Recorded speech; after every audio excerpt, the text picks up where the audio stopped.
Magsitayo na po ang lahat.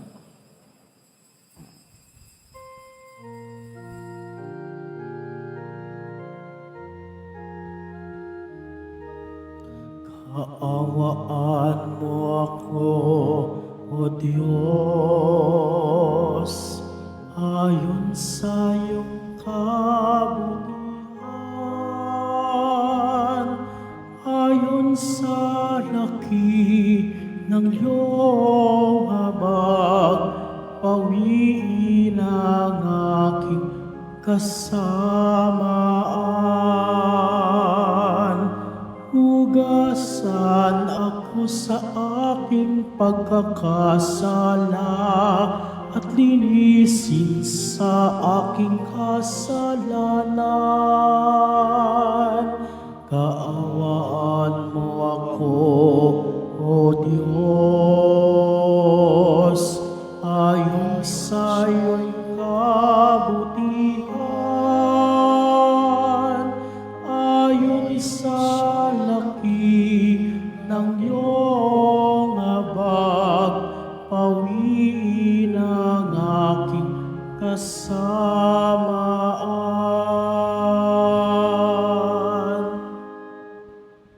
Sa ngalan ng Ama, ng Anak at ng Espiritu Santo, Amen. sumainyo ang Panginoon. At sumaiyo rin. Mga kapatid, tinipon tayo bilang kaanib ng angkan ng Diyos, kaya't dumulog tayo sa mawaing Panginoong nagpapatawad ng lubos. Sinugong tagapagpagaling sa mga nagsisisi, Panginoon, kaawaan mo kami. Panginoon, kaawaan mo kami. Dumating na tagapag-anyaya'y mga makasalanan ay magsisi. Kristo, kaawaan mo kami. Kristo, kaawaan mo kami. Nakaluklok ka sa kanan ng Diyos Ama para ipamagitan kami. Panginoon, kaawaan mo kami. Panginoon, kaawaan mo kami. Kaawaan tayo ng makapangyarihang Diyos. Patawarin tayo sa ating mga kasalanan at patnubayan tayo sa buhay na walang hanggan. Amen. Manalangin tayo. Ama naming makapangyarihan, sa iyong pagmamahal na aming maaasahan, nagiging dalisay at matibay ang iyong sambayanan. Hindi ito makaiiral kapag hindi mo pinatnubayan, kaya't sa pagsubaybay mo, lagi mo kaming pangasiwaan. Sa pamamagitan ni Hesukristo, kasama ng Espiritu Santo, magpa sa walang hanggan. Amen. Magsiupo na po ang lahat. Pagbasa mula sa ikalawang aklat ng mga hari. Noong mga araw na iyon, sa Syria ay may isang pinuno ng hukbo na labis na kinalulugdan ng hari pagkat matapang siya, makapangyarihan at pinapatnubayan ng Panginoon, kaya laging nagtatagumpay ang Syria. Ngunit siya ay ketongin, siya ay sinaaman. Minsan, ang mga taga-Syria ay nakabihag ng isang babaeng Israelita. Ginawa nila itong katulong ng asawa ni Naaman.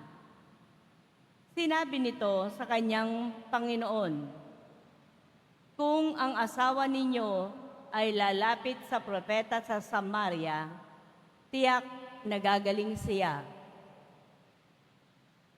Ang sinabi ng Israelita ay sinabi ng babae kay Naaman. Nagpunta naman ito sa hari at ibinalita ang sinabi ng utusan ng kanyang asawa. Sinabi naman ng hari, "Pumunta ka at pagdadalhin kita ng sulat sa hari ng Israel." At lumakad nga si Naaman. May dala siyang 30,000 putol na pilak, 6,000 pirasong ginto at 10 magagarang kasuotan. Dala rin niya ang sulat para sa hari ng Israel. Anang sulat, Mahal na Haring Horam, ang may dala nito'y si Naaman na aking lingkod. Ipinakikiusap kong pagalingin mo ang kanyang ketong. Nang mabasa ito ng hari ng Israel, ginahak niya ang kanyang kasuotan at sinabi, Ako ba'y Diyos na maaaring pumatay at bumuhay? Bakit sa akin niya pinapunta ang taong ito para pagalingin sa kanyang sakit? Baka naman humahanap lang siya ng dahilan para magdigmaan kami. Nang mabalitaan ni Eliseo ang ginawa ng hari, ipinasabi niya, Bakit ninyo gagahakin ng inyong kasuotan? Sa akin ninyo siya papuntahin para malaman nilang may propeta rito sa Israel. Ipinasabi nga ni Haring Horam kay Naaman na ang hanapin nito ay si Eliseo. Kaya sumakay ito sa kanyang karwahe at nagpunta kay Eliseo. Kasama ang marami niyang kawal na kabayuhan. Ipinasabi sa kanya ni Eliseo, Pumunta ka sa ilog Jordan. Lumubog ka ng 7 beses at mananauli sa dati ang iyong katawan. Gagaling ang iyong ketong. Nang marinig ang sinabi ni Eliseo, nagalit si Naaman at padabog na umalis. Sinabi niya, Akala ko pa naman ay sasalubungin niya ako. Tatayo siya ng tuwid, tatawagan ang Diyos niyang Panginoon sa ilog Jordan, at itatapat sa akin ang kanyang mga kamay upang ako'y gumaling. Bakit doon pa niya ako pasisisirin? Bakit hindi sa alinman sa mga ilog ng Damasco, tulad ng Abana at ng Farfar? Hindi ba't mas malinis yon kaysa alinmang tubig sa Israel? Siguro naman ay mas madali akong gagaling kung doon ako maliligo. At galit na galit siyang umalis. Lumapit sa kanya ang kanyang mga katulong at sinabi, Panginoon, hindi ba't gagawin ninyo kahit mahirap pa riyan ang ipagawa sa inyo ng propeta? Gaano pa iyang pinaguhugas lang kayo para luminis? Kaya, nang mapag-isip-isip ito ni Naaman, lumusong siya ng ilog Jordan at lumubog ng 7 ulit. At tulad ng sinabi ni Eliseo, na nauli sa dati ang kanyang katawan at kuminis ang kanyang balat, tulad ng balat ng sanggol. Si Naaman at ang kanyang mga kasama ay nagbalik kay Eliseo. Sinabi niya, Ngayon ay napatunayan kong walang ibang Diyos sa ibabaw ng lupa, kundi ang Diyos ng Israel. Ang salita ng Diyos. Salamat sa Diyos. Aking kinasasabikan ang Diyos na nabubuhay. Aking kinasasabikan ang Diyos na nabubuhay. Kung paanong yaong batis ang hanap ng isang usa, gayon din hinahanap ang Diyos ng uhaw kong kaluluwa.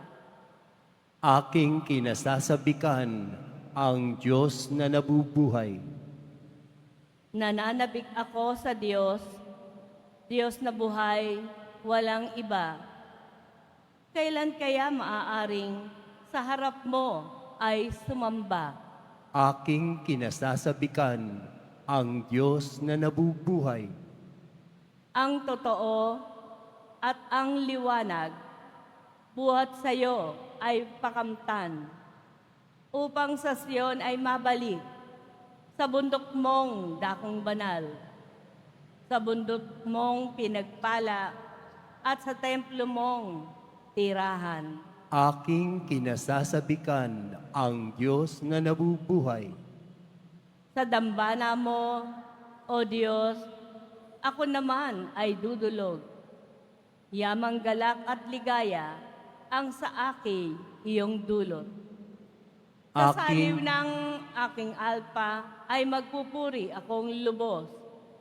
Buong lugod na aawit ako sa Diyos na aking Diyos.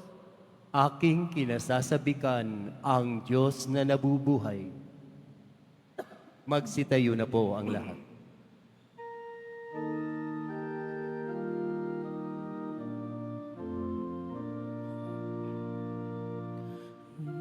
Nagpupuri kami sa iyo, Panginoong Jesucristo.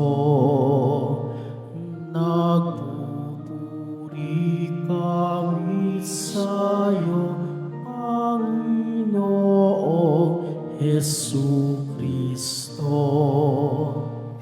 Umaasa ako sa Diyos, nagtitiwala ng lubos sa salitang nagdudulot ng pag-ibig na mataos upang kamtin ang pagtubos. Nagpupuri kami sa iyo, Panginoong Jesucristo. Sumainyo ang Panginoon. At sumairin. Ang mabuting balita ng Panginoon ayon kay San Lucas. Papuri sa iyo, Panginoon. Nang dumating si Jesus sa Nazareth, sinabi niya sa mga nasa sinagoga, "Tandaan ninyo, walang propetang kinikilala sa kanyang sariling bayan. Ngunit sinasabi ko sa inyo, maraming babaeng balo sa Israel noong kapanahunan ni Elias, nang hindi umulan sa loob ng 3 taon, kalahati at magkaroon ng matinding taggutom sa buong lupain.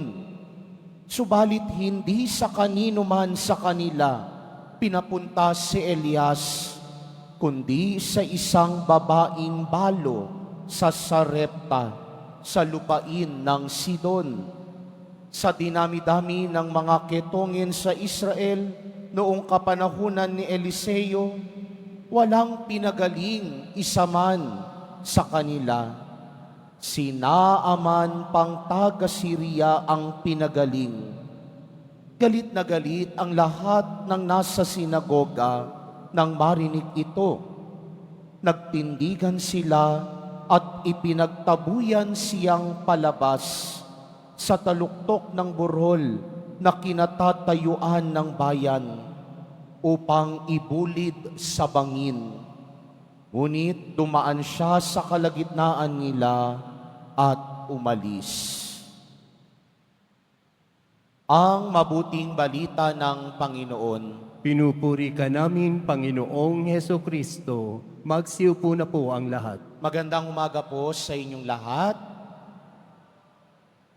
Isa sa mga mahalagang elemento ng paghahanda at pinagninilayan natin ngayong panahon ng Kwaresma ay ang patungkol sa sakramento ng binyag when in fact, one of the climax of the Holy Week and the Paschal Triduum is the Easter Vigil, ang magdamagang bihilya ng Paskal ng muling pagkabuhay ni Jesus.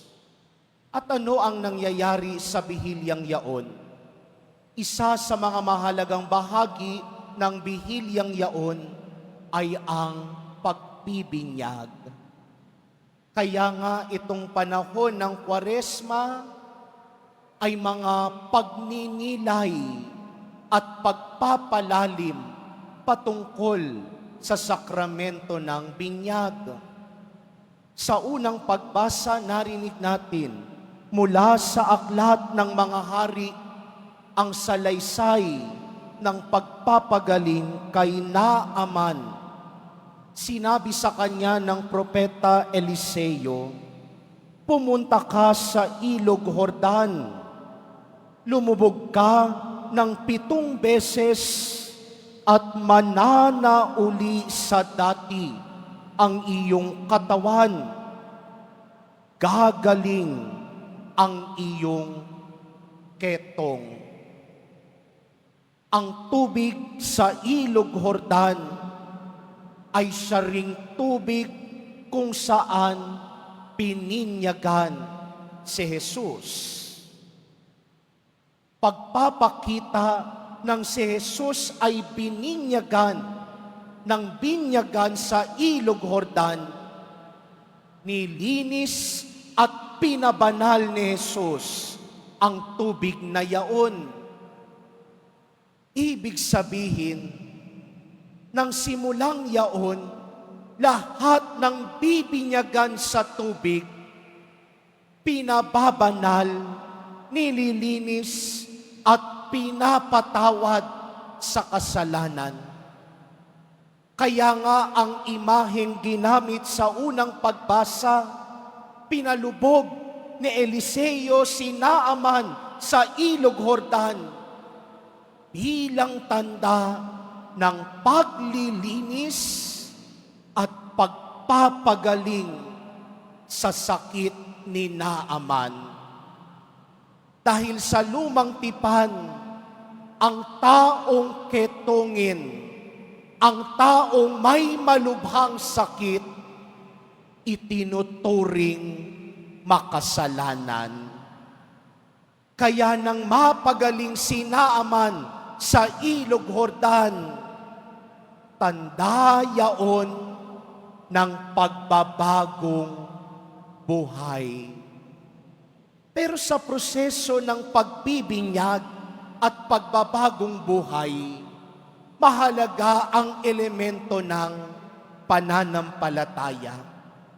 Sa Ebanghelyo, narinig natin, sabi ni Jesus, walang propetang kinikilala sa sarili niyang bayan.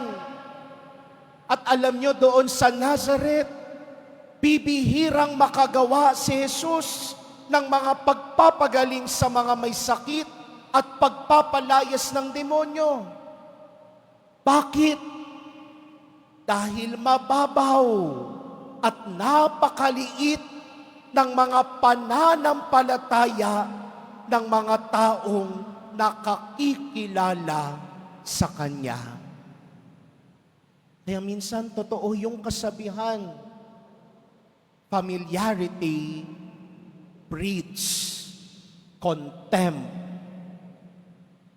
Over familiarity can lead someone to contempt. Pag masyado tayong sanay sa isang tao, nawawala sa kamalayan natin ang pagpapakita ng respeto, paggalang, at pagtitiwala sa taong yaon. Halimbawa na lamang sa mga kapamilya natin. Kapag masyado tayong nasanay na magkakasama lagi sa bahay, hindi ba't may mga pagkakataon na kahit yung mga maliliit na bagay, kinaiinisan mo na sa kasama mo sa bahay? Yan na naman si nanay. Alam ko na yan. Nakakainis na yan. Yun ang nangyari kay Jesus. Ang tingin ng mga kababayan ni Jesus sa Nazareth, si Jesus, anak lang naman ng karpintero. Anak lang naman ng isang ordinaryong mamamayan. Hindi nila kayang pagtiwalaan na kayang makapagpagaling ni Jesus at makapagpalayas ng mga demonyo. Kaya anong nangyari? Sa halip na magpakita at magparanas ng pagpapagaling si Jesus sa sarili niyang mga kababayan, mas napagaling ni Jesus ang mga banyaga, ang mga makakasalanan, ang mga marunong magtiwala sa Kanya. Kaya sa pananampalataya natin, mahalaga rin ang salitang pagtataya. Itinataya natin ang tiwala natin kay Jesus Nazareno dahil nagtitiwala tayo na tanging si Jesus lamang ang makapagpapagaling sa atin. Tanging si Jesus Nazareno lamang ang kayang gawing posible ang mga imposibleng bagay. Tanging si Jesus Nazareno lamang ang kayang makapagpatawad sa atin at makapagbigay ng grasya. Pero makapangyayari lamang yun kung meron tayong malalim na ugnayan at pananampalataya sa Kanya.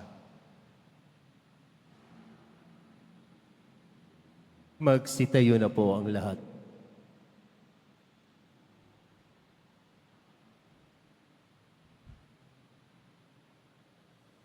Minamahal kong mga kapatid, si Jesus ay hindi tinanggap sa Kanyang sariling bayan. May pananampalatayang tinatanggap natin Siya bilang ating Panginoon at tagapagligtas. Nananalangin tayo sa ngalan niya. Sa bawat panalangin ang ating itutugon, Panginoon, tulungan mo kaming magmahal ng tulad ni Jesus. Panginoon, tulungan mo kaming magmahal ng tulad ni Jesus. Ang mga pinuno ng simbahan naway magpahayag ng salita ng Diyos na may tapang at isabuhay ito ng may paninindigan. Manalangin tayo. Panginoon, tulungan mo kaming magmahal ng tulad ni Jesus. Ang mga magulang na Kristiyano naway maging malakas upang makasunod kay Kristo na siyang daan at ang katotohanan at ang buhay. Manalangin tayo. Panginoon, tulungan mo kaming magmahal ng tulad ni Jesus. Ang ating pagpapakasakit ngayong Kwaresma, naway gawin nating higit na bukas sa papanligtas sa pag-ibig ng Diyos. Manalangin tayo. Panginoon, tulungan mo kaming magmahal ng tulad ni Jesus. Ang mga may sakit na nahihirapan sa kanilang kalagayan, naway makita ang presensya ng Diyos sa kanilang buhay sa pamamagitan ng pangangalaga at malasakit ng kanilang mga pamilya. Manalangin tayo. Panginoon, tulungan mo kaming magmahal ng tulad ni Jesus.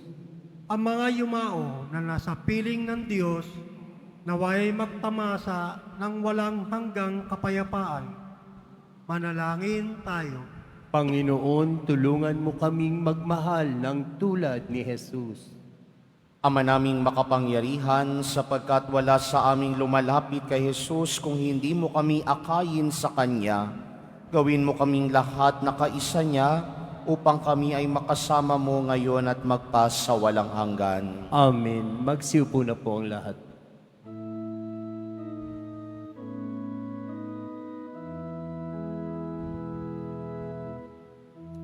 Sumasamo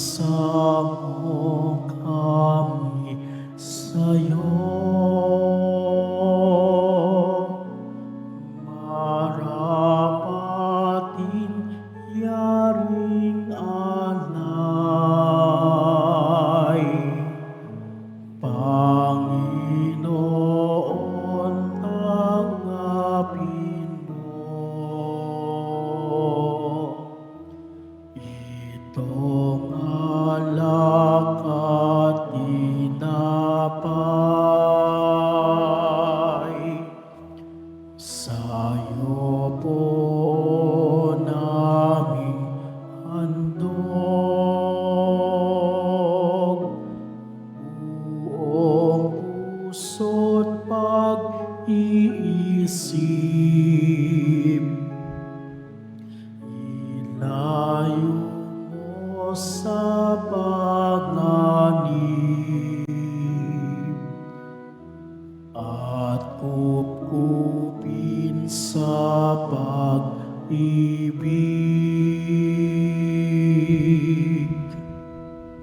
Magsitayo na po ang lahat. Manalangin kayo mga kapatid upang paghahain natin ay kalugdan ng Diyos amang makapangyarihan. Tanggapin nawa ng Panginoon itong paghahain sa iyong mga kamay, sa kapurihan niya at karangalan sa ating kapakinabangan at sa buong sambayanan niyang banal.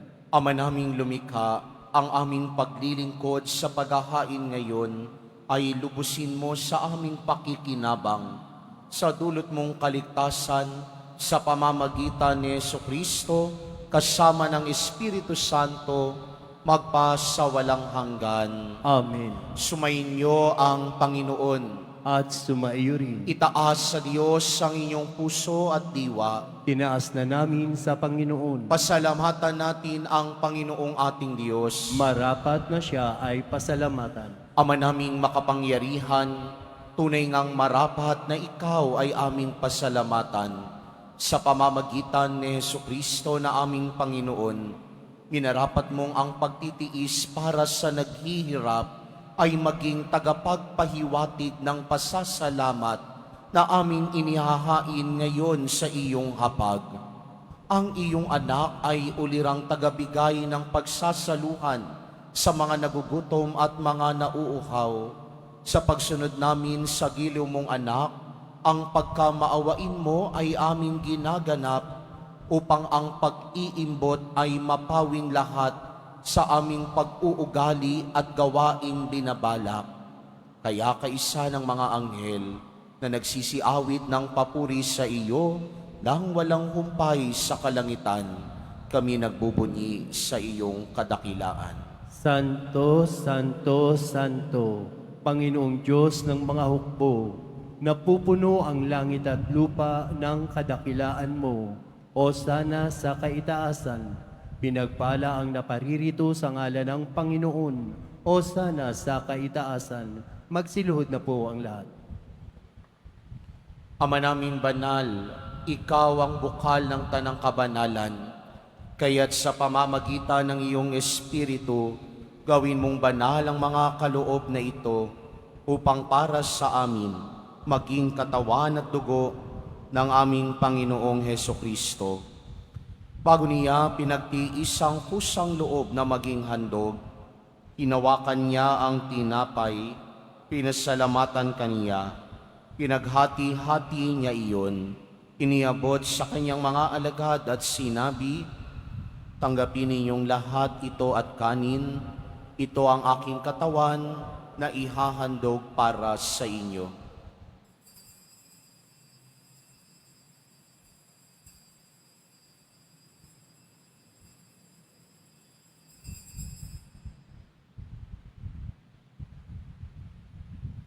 Gayun din naman noong matapos ang hapunan, hinawakan niya ang kalis, muli kanyang pinasalamatan. Iniabot niya ang kalis sa kanyang mga alagad at sinabi, "Tanggapin ninyong lahat ito at inumin, ito ang kalis ng aking dugo, ng bago at walang hanggang tipan, ang aking dugo na ibubuhos para sa inyo at para sa lahat, sa ikapagpapatawad ng mga kasalanan. Gawin ninyo ito sa pag-alala sa akin."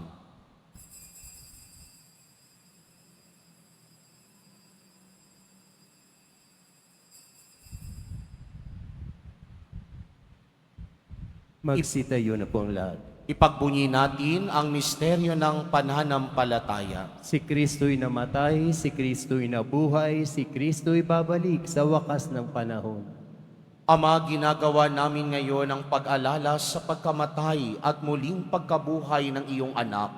Kaya tiniaalay namin sa iyo ang tinapay na nagbibigay buhay at ang kalis na nagkakaloob ng kaligtasan. Kami nagpapasalamat dahil kami iyong minarapat na tumayo sa harap mo para maglingkod sa iyo. Isinasamo namin kaming magsasalo-salo sa katawan at dugo ni Kristo ay mabuklod sa pagkakaisa sa pamamagitan ng Espiritu Santo. Amalingapin mo ang iyong simbahang laganap sa buong daigdig. Puspusin mo kami sa pag-ibig, kaysa ni Francisco na aming Papa at ni Jose na aming Obispo at ng Tanang Kaparian. Alalahanin mo rin ang mga kapatid naming nahimlay na may pag-asang sila'y muling mabubuhay, gayon din ang lahat ng mga pumanaw.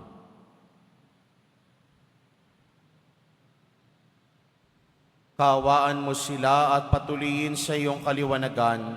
Kaawaan mo at pagindapatin kaming lahat na makasalo sa iyong buhay na walang wakas, kaysa ng mahal na Birheng Maria na Ina ng Diyos, ng kabiyak ng puso niyang si San Jose, kaysa ng mga apostol ni San Juan Bautista at ng lahat ng mga banal na namuhay dito sa daigdig ng kalugod-lugod sa iyo. Maipagdiwang nawa namin ang pagpupuri sa ikararangal mo sa pamamagitan ng iyong anak na aming Panginoong Hesukristo.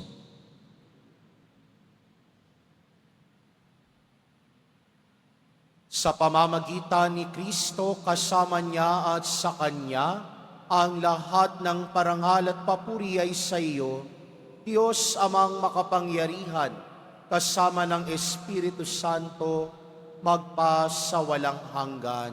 Amen.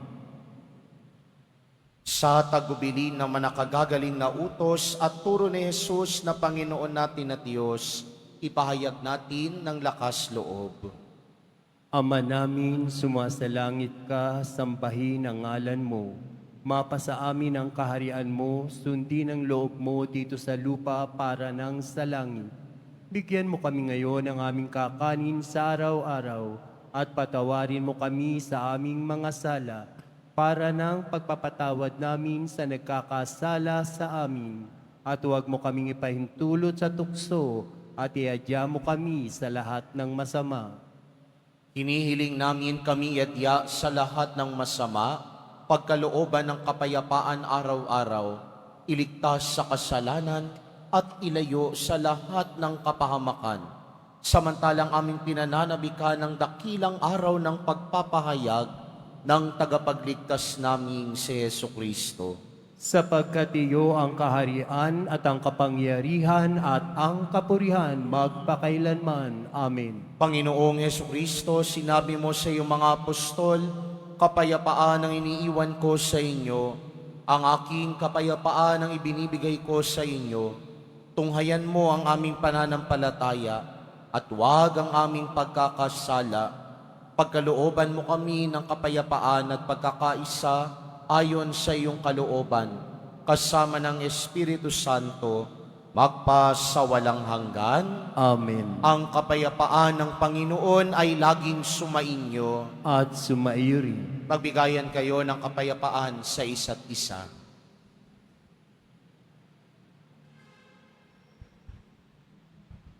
Kordero ng Diyos na nag-aalis ng mga kasalanan ng sanlibutan, maawa ka sa amin. Kordero ng Diyos na nag-aalis ng mga kasalanan ng sanlibutan, maawa ka sa amin. Kordero ng Diyos na nag-aalis ng mga kasalanan ng sanlibutan, ipagkaloob mo sa amin ang kapayapaan. Magsiluhod na po ang lahat.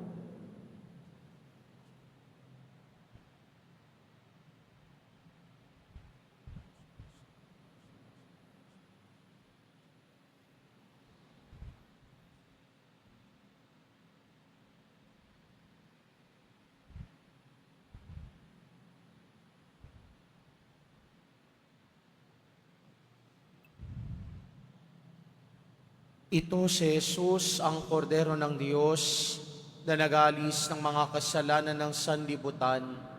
Mapapalad ang mga inaanyayahan sa kanyang piging. Panginoon, hindi ako karapat-dapat na magpatuloy sa iyo, ngunit sa isang salita mo lamang ay gagaling na ako.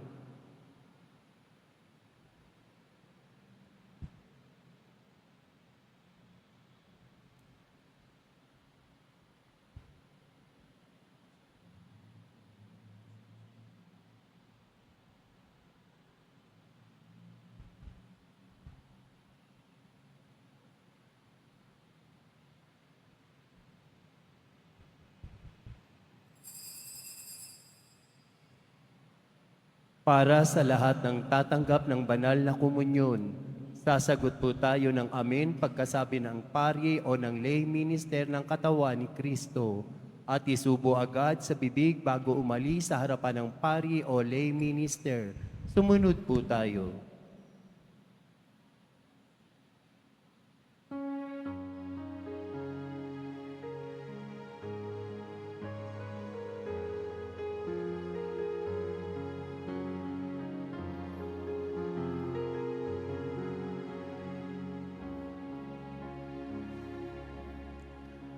Kay tagal nang nawala, ang apoy ay nanghina.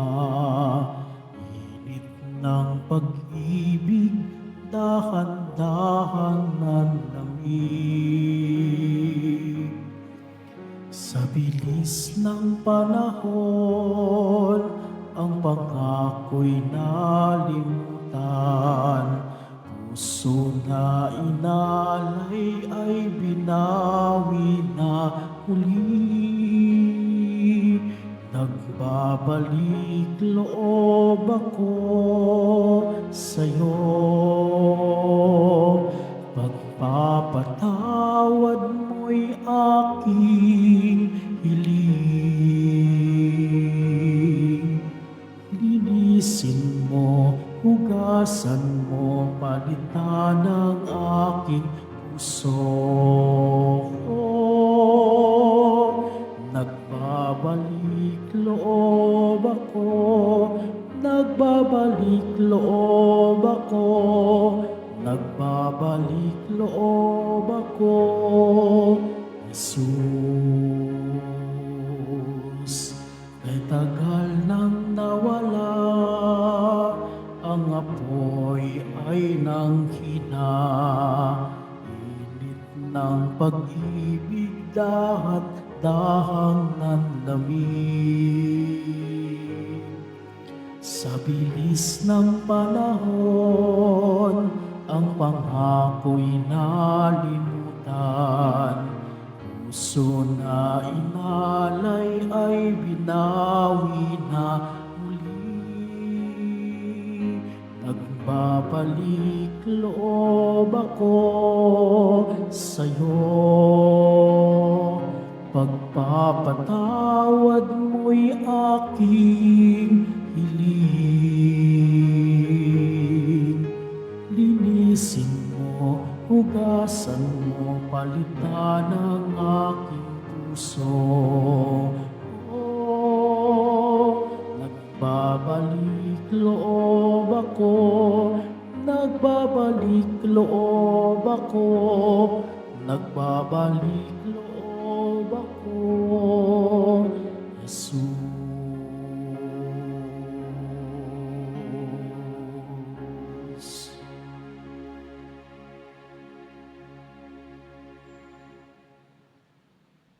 Mga paalala sa mga nagsisimba. Pagkatapos ng misa, wiwisikan po ang lahat ng banal na tubig. Pinakikiusapan ng lahat na manatili lamang muna sa inyong mga lugar. Tanging sa Quezon Boulevard o sa Plaza San Juan lamang ang labasan ng lahat. Sumunod po tayo. Maraming salamat po sa inyong pagdalaw at pagsisimba sa Basilica Minor at Pambansang Dambana ni Jesus Nazareno.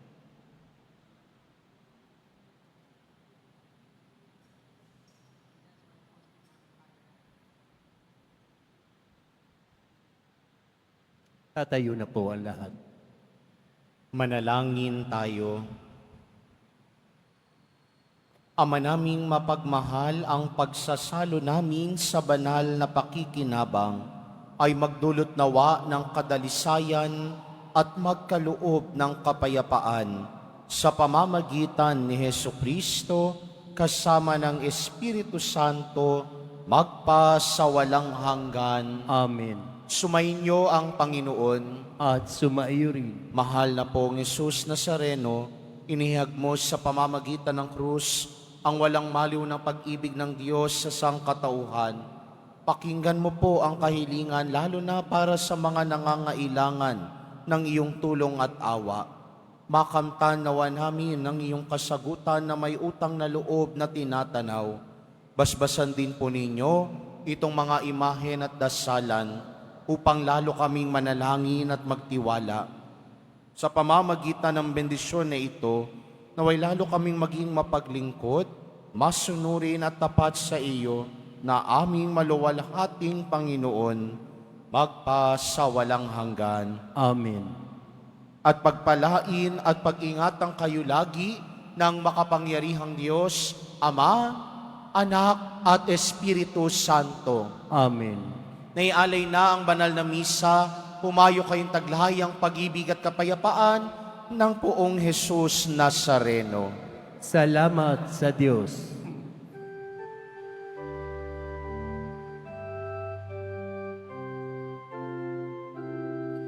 Nuestro Padre Jesus Nazareno, sinasamba ka namin, pinipintuho ka namin, aral mo ang aming buhay at kaligtasan. Nuestro Padre Jesus Nazareno, iligtas mo kami sa kasalanan.